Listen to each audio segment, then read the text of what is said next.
Hey everybody, Dr. Joe Aniello here again to talk to you a little bit more about leadership in the 21st century. The thing about leadership that we've been talking about is the fact that it's really somewhat different these days than management, and it's almost as rare as hen's teeth. We don't necessarily have a lot of people who are leaders, natural born leaders, or people who are willing to work on leadership. And so that's one of the things we've been trying to talk about because hopefully leadership will be the new management in the 21st century. The thing about leaders is they don't necessarily get elected or there's no qualifications or tests to determine leadership. People are kind of given positions of leadership almost without much thought. You can become a parent, you can become a coach, you can become a boss without really having any specific leadership training. And that has caused some problems. Because the thing about leadership is it's a really rare ability these days. It used to be the smartest tool in the shed was the leader. But instead of IQ, instead of intelligence, the trend has kind of shifted toward emotional intelligence, EQ. The reason for that being, of course, that computers have taken over the IQ kind of work. They can think faster, they have better memory. When it comes to words and numbers, the human brain can't compete with a computer. Leadership is more, like I say, emotional intelligence in the sense that you have to have a different set of skills. You have to be somewhat diverse. A lot of times leaders are a combination of teachers, psychologists, bosses, therapists, preachers, and most of us aren't geared that way. Our brains aren't wired to use all the capabilities. We tend to be dominant toward numbers, dominant toward music, dominant toward words. And so, they used to say that architects use both sides of their brain because they need to design beautiful buildings that can't fall down. Well, I would say leaders need to use more of their brain and more of their emotions than normal. And much like therapists have to go through therapy before they're allowed to treat others, I would say that leaders have to go through a tremendous amount of self-evaluation. Until you can get your own act together, until you can lead yourself, as it were, why would anyone want to follow you? So I think Socrates said it when he said, know thyself. I often tell my students that their main job during college is to use the facilities and the resources to know thyself. And you'll find that most leaders know themselves very well. They don't necessarily accept everything about themselves. They know their limitations, they know their blind spots, they know their weaknesses, and they deal with them. I'm always very suspicious of the person who thinks they can do it all, know it all. Kind of like adolescence, when you're 15, you think you know everything there is to know. But the reason leaders tend to be a little older, because it takes a little while to learn life lessons, whether they be school book lessons or hard knocks lessons. It's hard to get the wisdom and the experience of leadership at a very young age. And this is why we tend to associate wisdom and experience, length of the tooth as terms of leadership. So I want to talk at least a little bit about how it's best to go about knowing thyself. And I think most of us will admit the fact that there are four facets or four dimensions to our humanity, right?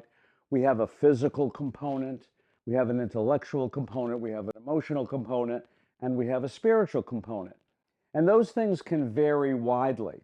And so I want to talk a little bit about what might be a good process of self-analysis to get in touch with that.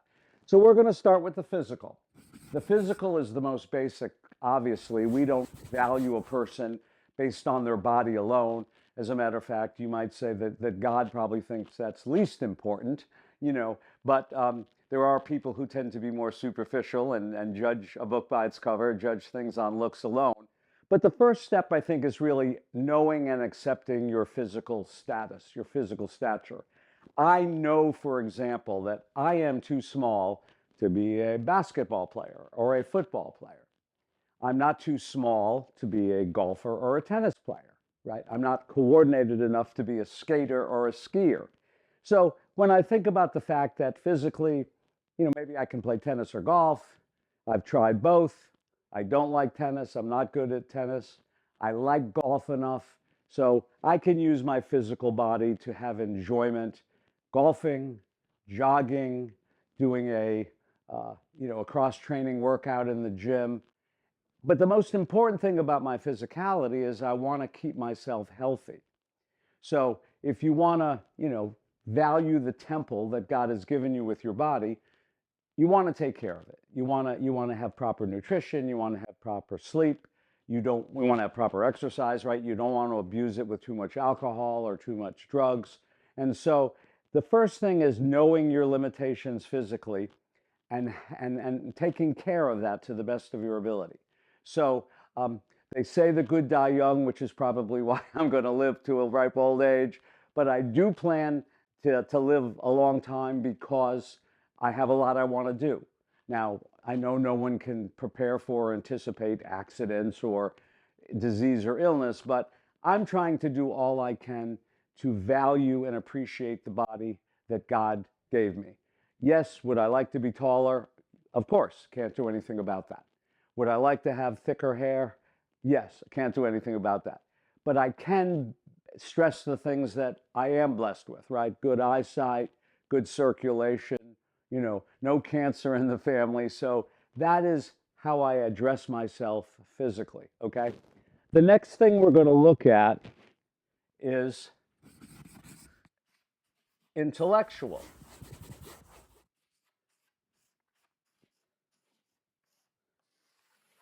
Now, I know sometimes we make jokes about dumb blondes or, muscle heads who are more physical specimens and don't use their brain that much. The truth is we all have mental abilities. We even the dumbest of us has a bigger brain than any animal. So God has given us a lot of intellectual ability. And so the secret is to experience enough and to experiment enough to find out where your your intellectual skills lie. And of course, science has done a lot to study that left brain, right brain, front brain, back brain. But the important thing to know is we all have gifts, and we should use those gifts as God intended, so to speak. So I know I do not have artistic ability. My brain does not see things. My brain does not coordinate with my body to be able to draw or sculpt or dance or sing or paint. I accept that. I do have fairly good mathematical ability. I have worked very hard on my verbal ability, although some of you might disagree. My English professors don't think I have the best grammar, but I do the best I can. So the point is I've come to terms with my intellectual limitations and strengths and weaknesses, pluses and minuses, pros and cons.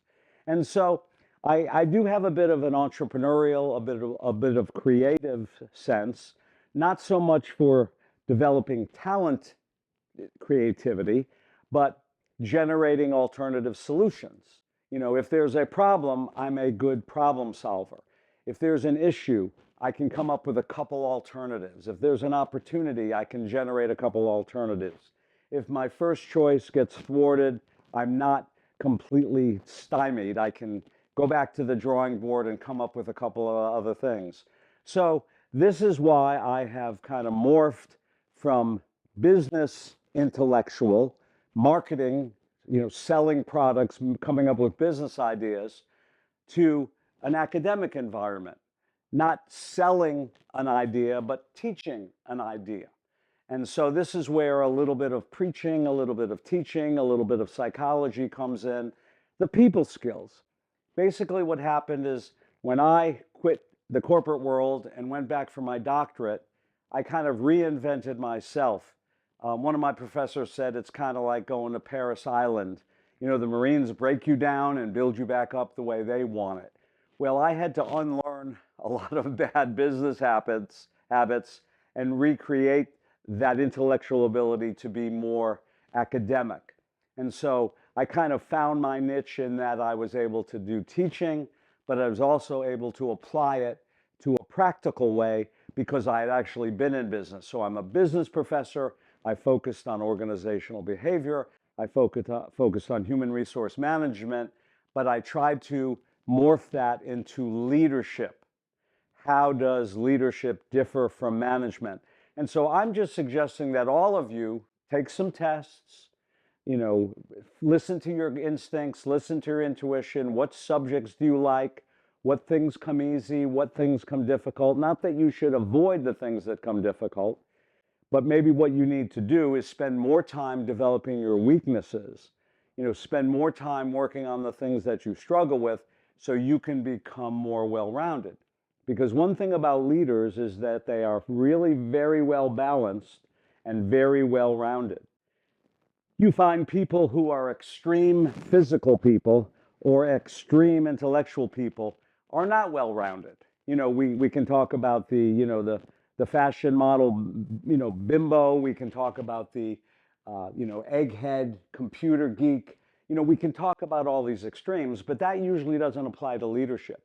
Leadership is someone who has their physical act together and their intellectual act together. And they don't pretend to be something they're not. If they're good with words and not good with numbers, they hire someone that's good with numbers. You see this with Donald Trump and Elon Musk. Trump is, kind of a bigger than life character who has the concepts, who has the vision, but he's not going to ever be able to find $1 trillion in government waste, fraud, and abuse. He's got Elon Musk for that. And some people have criticized Musk for taking too much of the spotlight. To me, what that says is Donald Trump is secure within himself, doesn't mind sharing the spotlight with Elon Musk, and isn't intimidated or threatened or insecure about the fact that Elon Musk does something better than he does. And so that is what a leader does intellectually. The next thing we're going to talk about is emotion.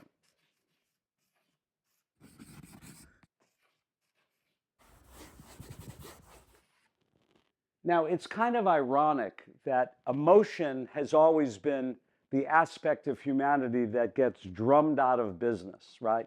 You're not supposed to show your feelings. You're not supposed to be too sensitive. You're not supposed to be empathic. You're supposed to be tough, hard-driving business person. You swallow your emotions, you take the pain. I guess maybe that's kind of more to that Paris Island analogy. I have not been in the Marines. I have not been in the armed services, but my guess is they don't have too many Band-Aids out in the field. I think you just lick your wound and keep on going. But emotion has become a lot more important in the world of leadership. And we've talked about reasons that being in previous videos. The fact that people now are well educated, the people are now independent, people have access to more resources, people have choices. And so people want to feel good, okay? They want to feel nurtured. They want to feel supported. They want to feel valued. They want to feel trusted. They want to feel empowered. And when you can make people feel that way, what they've shown and what they've proven is that commitment, loyalty, dedication, devotion, those things get paid back to the organization or to the leader. Again, not to talk about Donald Trump again, but, a lot of people have said that he values loyalty among a lot of other things as being most important. He knows you can make a mistake. He knows you don't not like everything or know everything, but he doesn't want you throwing him under the bus. He doesn't want you talking out of school. He doesn't want you airing his dirty laundry. And so the people who like Trump, I think, feel that. They have an emotional attachment to him. One of the things we talk about in leadership is that passion is probably more important in leadership than the money or the status or the prestige or the house or the car or the office or the corner office or the title, any of that stuff. People who seem to be leaders, as well as people who are successful entrepreneurs, do things out of love and passion. And that's something that we never used to talk about in business. No one would ever talk about loving your job, loving your product, have a passion for your work. It was a job. We did it. We went home, had a martini, got a good night's sleep, and, got up the next morning to do it all over again. The people who are in leadership these days, they recognize how important it is for people to feel good as people. And so they have interpersonal and intrapersonal skills. The first thing is they know themselves.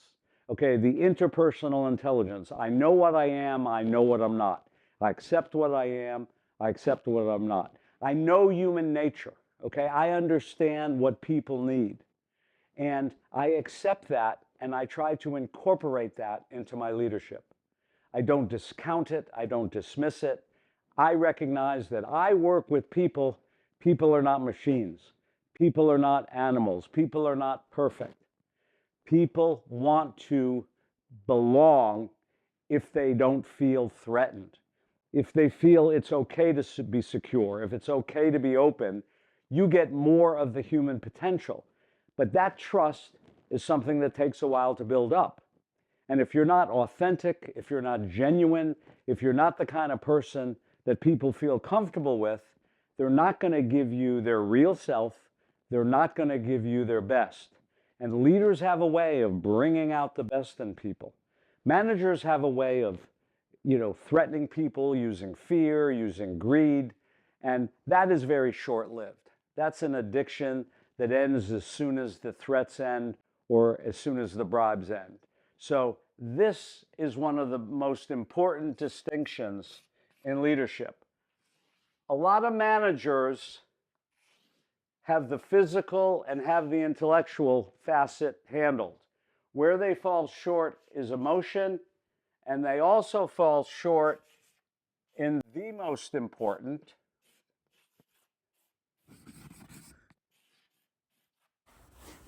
the spirit.